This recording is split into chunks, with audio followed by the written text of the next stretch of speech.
Hello everyone. Last lecture में मैंने आपको पढ़ाया था कि रिकर्जन और Polish notation, infix, prefix and postfix. तो आज हम जाएंगे एप्लीकेशन इम्प्लीमेंटेशन ऑफ स्टैक का next point, that is a recursion. तो first of all, recursive function होता क्या है? रिकर्जन और रिकर्सिव फंक्शन क्या है? Function call itself, means function खुद को ही बुलाता है या फिर खुद को ही कॉल करता है बार बार, तो उसको बोलते हैं रिकर्जन। तो there are three main example आपको यहाँ पर मैं आपको बताऊंगी जो आपके सिलेबस में है। फर्स्ट है फैक्टोरियल, सेकंड है Fibonacci series and third is a GCD. तो पहले हम जाएंगे फैक्टोरियल में। तो फैक्टोरियल में होता क्या है कि factorial function can be recursively define as ये मैंने मैथमेटिकल इक्वेशन लिखी है जिसमें क्या लिखा है कि फैक्टोरियल एन अगर आप पास करते हो फंक्शन में, तो अगर एन की वैल्यू 0 है तो आउटपुट क्या आएगा? 1। बट अगर एन की वैल्यू 0 से ज्यादा है, मीन्स ग्रेटर देन 0 है, तो मुझे क्या लिखना है? पुट करना है n multiply factorial n minus 1। ये फैक्टोरियल एन माइनस 1 क्या है? वापिस इसी फंक्शन में जाएंगे और उसमें एन की जगह उसकी वैल्यू क्या हो जाएगी? एन माइनस 1, मीन्स एक कम हो जाएगी। कब तक कम करेंगे? माइनस करेंगे जब तक वो 0 नहीं हो जाती। जैसे 0 हो जाती है तो मुझे 1 पुट करना है, वहां पर मेरा फंक्शन क्लोज हो जाएगा। तो ये एक बेसिक कंसेप्ट है। तो यहाँ पर मैंने वो डिफाइन किया हुआ है कि factorial is defined in the term of n minus 1 which is again defined in the term of n minus 2 continue until factorial 0 is reach. तो ये कंटिन्यूअस कॉल करता रहेगा और जब 0 आ जाती है तो उसकी वैल्यू हम पुट करेंगे तो वहां पर हमारा फंक्शन स्टॉप होता है। ये मैथमेटिकल इक्वेशन है। तो अब हम देखेंगे कि इसको सी लैंग्वेज में कैसे इंप्लीमेंट करते हैं और उसका मैंने एक एग्जाम्पल भी दिया है कि वो स्टेप बाय स्टेप एग्जीक्यूशन कैसे होता है। तो देखो आप यहाँ पर मैंने यहाँ पर फंक्शन बना दिया है integer factorial integer n। 1 argument pass की है, n वैल्यूज की वैल्यू पास की है। अगर n की वैल्यू 0 है तो रिटर्न 1 करेगा, जो मैंने यहाँ पर लिखा हुआ था वही फंक्शन बना है। एल्स अगर n की वैल्यू 0 नहीं है, दैट मीन्स के एल्स पार्ट, तो रिटर्न क्या करेगा? n multiply factorial n minus 1। ये क्या है? ये मेरा वापस फंक्शन है, लेकिन उसके अंदर n की वैल्यू n नहीं है, एक कम हो जाती है, डिक्रीमेंट बाय 1।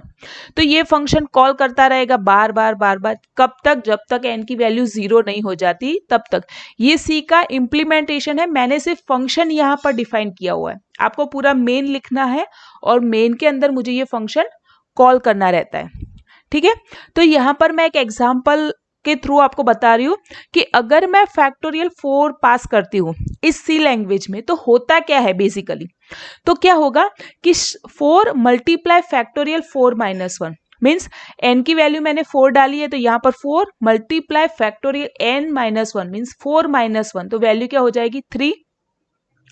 अब नेक्स्ट स्टेप में क्या होगा? ये 4 तो वैसा का वैसा रहेगा, पर ये फैक्टोरियल 3 हुआ, जो 4 माइनस 1 दैट मीन्स कि 3 हुआ है, तो वो वापस यही फंक्शन कॉल करेगा और उसके अंदर क्या आएगा? n की वैल्यू क्या है? 3 फैक्टोरियल 3 माइनस 1। तो देखो ये फैक्टोरियल 4 माइनस 1 की जगह पर रिप्लेस होता है 3 मल्टीप्लाई फैक्टोरियल 2। क्लियर? अब 2 है तो वापस यही फंक्शन में जाएंगे तो n की वैल्यू 0 नहीं है तो वापस ये पुट होगा कि 2 है तो क्या पुट होगा? ये 4 3 तो वैसा का वैसा है, लेकिन फैक्टोरियल 3 माइनस 1 की जगह पर पुट होता है फैक्टोरियल मीन्स 2। तो 2 multiply factorial 2 minus 1 that means के 1, तो 2 मल्टीप्लाई फैक्टोरियल 1 मूव यहाँ पर आ जाएगा। अब 1 है तो फैक्टोरियल 1 है तो वापस यहाँ पर जाएगी कि यहाँ पर n की वैल्यू है 1, पर n की वैल्यू 0 नहीं है तो वापस यहाँ पर आएंगे तो यहाँ पर क्या पुट होगा? 1 वैल्यू है n की तो 1 मल्टीप्लाई फैक्टोरियल 1 माइनस 1। तो देखो आ गया, ये आगे का वैसा रखना है। 1 multiply factorial 1 minus 1 that means के 0। तो फैक्टोरियल 0 आता है तो n की वैल्यू 0 आ गई, तो मुझे क्या रिटर्न करना है? 1। तो यहाँ पर मेरा एग्जीक्यूशन जो भी है और से रिकर्जन है वो यहाँ पर क्लोज होता है। तो आफ्टर क्लोजिंग तो इसका मुझे मल्टीप्लीकेशन करना है, मीन्स 4 मल्टीप्लाई 3 मल्टीप्लाई 2 मल्टीप्लाई 1, तो मीन्स मेरा आंसर आ जाएगा 24। फैक्टोरियल होता क्या है कि अगर फैक्टोरियल में 5 डालते हैं तो 1 मल्टीप्लाई 2 मल्टीप्लाई 3 मल्टीप्लाई 4 मल्टीप्लाई 5, तो उन सबका मल्टीप्लीकेशन प्रिंट करके मुझे देता है। तो ऐसा जरूरी नहीं है कि फैक्टोरियल रिकर्जन से ही कॉल करो, आप फॉर लूप भी यूज कर सकते हो यहाँ पर, बट ये क्या होता है कि जब आप फैक्टोरियल में यूजिंग रिकर्जन करते हो, रिकर्जन मीन्स ये एक वन टाइप का स्टैक ही यूज होता है, बिकॉज लास्ट इन, ये जो लास्ट इन होता है वही पहले बाहर निकलता है, फिर ये लास्ट सेकंड लास्ट, तो वो आपको आउटपुट देता है। तो दिस टाइप्स ऑफ कंसेप्ट। तो जब आप स्टैक यूज करते हो तो वो कम मेमोरी ऑक्यूपाई करता है और आपको आउटपुट स्पीडली देता है। दैट्स वाई मैं फिर से बोल रही हूँ, नॉट कंपल्सरी कि फैक्टोरियल रिकर्जन से ही कॉल हो, आप फॉर लूप भी यूज कर सकते हो, लेकिन ये रिकर्जन से इजीली कॉल होता है और से स्टैक आप इम्प्लीमेंट कर सकते हो। अगर रिकर्जन कॉल करते हो तो स्टैक इम्प्लीमेंटेशन होता है यहाँ पर। Factorial clear. अब जाएंगे फिबोनाची सीरीज। फिबोनाची सीरीज क्या है? फिबोनाची सीरीज मीन्स व्हाट, कि पहले मुझे दो वैल्यू डिफाइन करनी है, 0 और उसके बाद 1। मीन्स जब भी हम डिजिट या कुछ भी नंबर वैल्यू गेट करते हैं तो फर्स्ट वैल्यू रहती है 0, उसके बाद आती है 1, उसके बाद आती है 2, दिस टाइप्स ऑफ वैल्यू। तो फिबोनाची में होता क्या है कि पहले 0 और 1 आपको इनिशियलाइज करनी है, उसके बाद जो नेक्स्ट वैल्यू होगी, थर्ड वैल्यू, वो क्या होगी, जो लास्ट टू वैल्यू है उन दोनों का एडिशन। मीन्स देखो, ये दो वैल्यू आपको कंपल्सरी इनिशियलाइज करनी है, मैं फिर से बोल रही हूं। उसके बाद आपको ये सेकंड वैल्यू है, सॉरी मीन्स थर्ड वैल्यू है, वो क्या होगा, इन दोनों का एडिशन। लास्ट टू जो होता है, लास्ट वाले जो प्रीवियस जो टर्म होते हैं उन दोनों का एडिशन होता है। तो देखो 0 और 1 का एडिशन क्या हुआ, 1। अब अगर मुझे फोर्थ एलिमेंट चाहिए तो क्या होगा, प्रीवियस दो टर्म्स है, कौन कौन से, 1 और 1, तो 1 + 1 2 हुआ। अब मुझे फिफ्थ एलिमेंट चाहिए तो मुझे प्रीवियस कौन है, 2 और 1, इन दोनों का एडिशन मीन्स 3।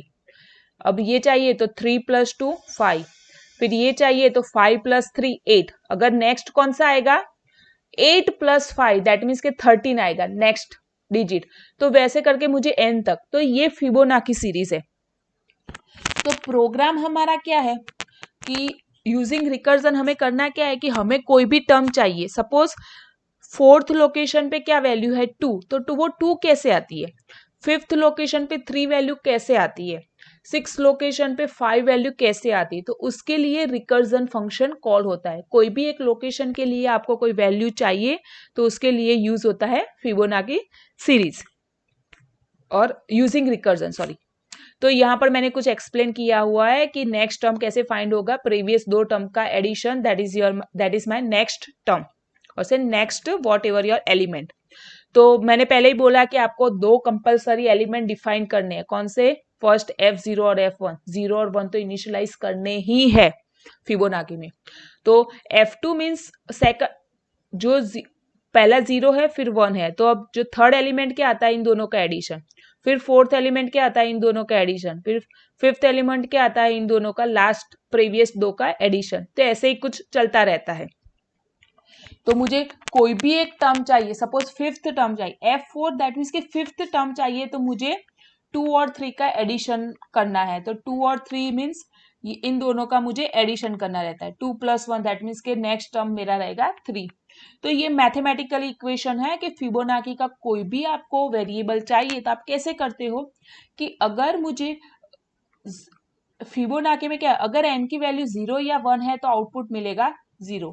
अगर n की वैल्यू 2 है, n की वैल्यू 2 है तो सेकंड वैल्यू कौन सी है, 1 आ गई।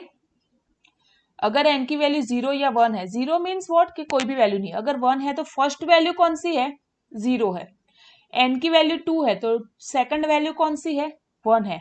बट अगर n की वैल्यू 2 से ज्यादा है, मीन्स उसके बाद का कोई भी टर्म मुझे फाइंड करना है, तो मैं कैसे करूंगी, fibo n-1 plus Fibonacci n-2। Fibo means ये फंक्शन कॉल होगा, लेकिन उसके अंदर n की वैल्यू क्या हो जाएगी, n-1, और फिर से ये फंक्शन कॉल होगा और उसकी वैल्यू हो जाएगी n-2, और जो भी आंसर आता है उन दोनों का एडिशन होता है।